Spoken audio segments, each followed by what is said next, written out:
bikin ricu nggak benar. Apalagi ini yang bikin ricu ini nggak benar. Apapun alasannya, kita harus menghormati yang namanya acara sidang, karena acara sidang itu diatur oleh undang-undang dan sah. Jadi kalau bikin ricu ya udah nggak benar itu. Tinggal nanti ketua hakim majelis itu yang menentukan apakah orang-orang ini kemudian bisa disanksi atau tidak. Atau kalau memang dia terdakwa atau tersangka, ya biasanya kan harus sopan di persidangan kan. Kalau nggak sopan ya tentunya nanti hakim ada penilaiannya, majelis ada penilaiannya. Jadi yang bikin kericuan biasanya nggak benar itu. Bang, ini terkait kode etik nggak sih Bang, apalagi kan di persidangan? Iya, itu ada kode etik. Jadi sebenarnya seorang pengacara atau siapapun pengacara yang berada dalam persidangan harus mengerti kode etik persidangan, sopan santun dalam bersidang, tata krama dalam sidang itu sudah diajarkan dari muda, diajarkan gitu. Tapi kalau sampai dia nggak bisa nahan diri, emosi atau kemudian malah bikin ricu, ya udah nggak benar. Bahasanya sih udah pengacara tapi nggak tahu adab sopan santunnya. Biasanya kayak gini Bang, bakalan dapat sanksi nggak sih? Kalau dia terdakwa bikin ricu, dia berarti nggak sopan di persidangan, dia hukumannya bisa diperberat oleh hakim. Kalau dia pengacara, dia bisa diusir dari sidang atau tidak boleh ikut sidang berikutnya. Tuh, hakim punya kewenangan untuk menolak pengacara yang mengikuti sidang. Bang, tapi timnya Rasman kemarin sempat diwawancara bilang hal yang dilakukan oleh si Oiwobo ini hal yang wajar katanya Bang. Gimana? Nggak ada yang hal yang wajar, apapun persoalannya, apapun se-ekstrim persoalannya seperti apa, itu dianggap tidak wajar karena mereka pengacara. Pengacara bisa menahan diri, menahan emosi, tahu tata krama, tahu etika beracara di persidangan. Walaupun ada persoalan apapun juga, itu nggak bisa dijadikan dasar. Ada undang-undang yang bisa menjerat. Ada kode etik dong, kode etik kuasa pengacara tuh. Bang, tapi pernah nggak ada terjadi hal kayak gini sebelumnya Bang? Dan Sering. Biasanya yang melakukan ini bukan pengacara, tapi pengunjung sidang atau kerabat dari keluarga korban itu atau keluarga pelaku itu kemudian yang bikin ricu. Tapi ini kan pengacara, jadi kita sebagai pengacara malu hati ya, karena sebenarnya tidak ada aturan-aturan yang kemudian seharusnya dipatuhi, tapi kemudian dilanggar oleh si pengacara. Tindakan Rasman ini mempengaruhi nggak sih buat kedepannya Bang, apalagi ini kan disaksikan oleh banyak sekali ya? Oh iya, tentunya mempengaruhi buat pribadi dia terutama. Orang akan melihat ini sebagai suatu keadaan negatif bagi seorang pengacara Rasman, gitu. Nah, kalau dihukum dia, misalnya dia kemudian ternyata benar-benar diputus bersalah, lebih gila lagi buat beliau. Walaupun dia siap masuk penjara, tapi kan nggak epic juga seorang pengacara masuk penjara karena persoalan hukum biasa. Gitu. Bang, ada yang respect dengan tindakan si Hotman saat dia justru diam gitu. Iya. Mungkin akan ada yang Tidak bertindak lah. dari Hotman saat itu lebih memilih diam, tidak ada reaksi. Itu kan profesionalitas dari seorang pengacara yang sudah matang ya. Jadi jangankan dia, seharusnya pengacara muda juga bertindak seperti Hotman. Pasti banyak yang seperti itu. Jadi kalau dibilang respect, saya secara pribadi respect kepada Bang Hotman Paris UKPA. Karena tindakannya menunjukkan dia sudah matang dan profesional sebagai seorang pengacara. Apalagi dia pengacara lama kan, senior kan.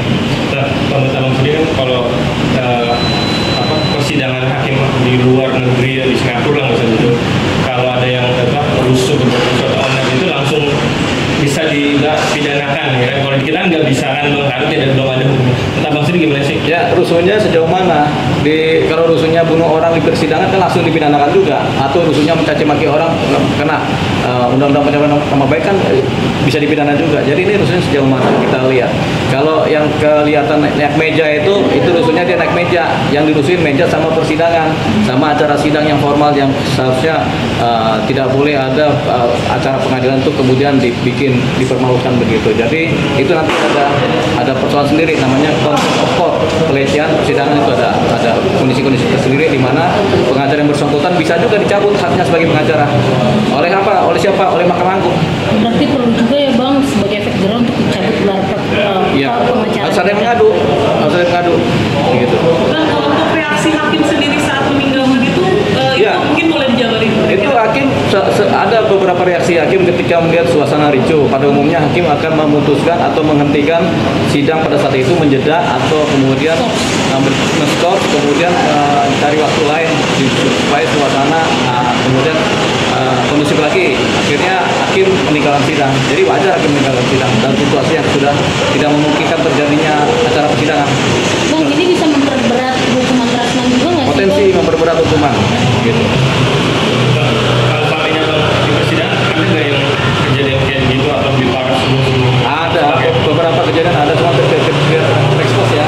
Cuman rata-rata pelakunya bukan pengacara, rata-rata pelakunya adalah keluarga korban atau keluarga pelaku atau pengusaha. Nah, kalau yang ini apa yang melakukan oleh pengacara berarti bisa jadi menjatuhkan atau menjelekan profesi pengacara advokat dan PH dong, bisa bilang kan? Tidak menjelekkan profesi pengacara, tapi menjelekkan oknum pribadi yang bersangkutan. Gitu. Kalau kita sih tidak merasa begitu. Jadi yang jelek justru si pengacara yang bersangkutan. Mau segagah apapun dia, tapi kalau dia sudah nggak punya adab ya sudah. Sebenarnya nggak layak jadi pengacara. Di samping huru haranya dia selama ini berarti seperti itu ya Pak? Ya maksudnya di huru haranya dia yang seperti itu jadinya begitu. Ya kan kelihatannya sok mau jadi jagoan kan, padahal tidak. Jagoan itu nggak ada seperti itu. Bang, alasan dari pihak Rasman sendiri katanya kenapa sampai Rasman berani nyamperin Hotman itu karena harusnya sidang itu kan terbuka, tapi Hotman meminta sidang tertutup. Abang Ya. sendiri menanggapinya? Begini, ketika hakim memutuskan sidang tertutup, boleh aja. Sidang kan prinsipnya terbuka, tapi ketika hakim memutuskan sidang tertutup, baik oleh pikiran sendiri, oleh hakim maupun oleh permintaan dari salah satu korban, boleh saja, karena ada kepentingan-kepentingan sifatnya memang bisa dipertanggungjawabkan. Nah, ketika jadi sidang tertutup ya udah, nggak ada persoalan sebenarnya. Nah, tapi si seorang Rasman boleh juga meminta supaya sidang terbuka, hukum boleh, tapi semua kan tergantung hakim. Karena yang punya kekuasaan di pengadilan itu kan hakim di acara persidangan. Jadi hakim ketika sudah memutus tetap tertutup, harusnya seorang Rasman itu mematuhi aturan itu, mematuhi keputusan hakim seperti itu. Nah, kalau dia nggak patuh ya berarti kan ya kita bisa lihat.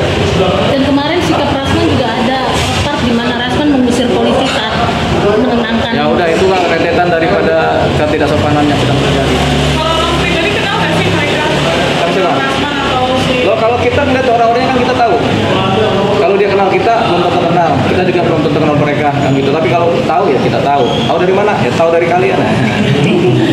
mereka juga yang bilang netizen tuh akhirnya kelihatan nih bobroknya dari sini, maksudnya perilakunya. Iya, nanti kelihatan perilaku buruk akan kelihatan dari tampilan-tampilan yang keluar di publik. Terima kasih. Terima kasih Bang. Benar lagi.